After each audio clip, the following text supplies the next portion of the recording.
Austin quickly pocketed his phone and started climbing down from the cab, but he couldn't help waving to all the Union Pacific employees across the yard who were still chuckling and applauding his impromptu performance.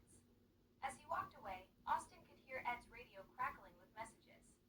Hey Ed, your apprentice has got some pipes on him. When's the next show, Dickens? That seat's been through worse than a little dancing. Ed just shook his head and muttered while inspecting the damage. I'm never gonna live this down, and neither is this seat. I hope you enjoyed that.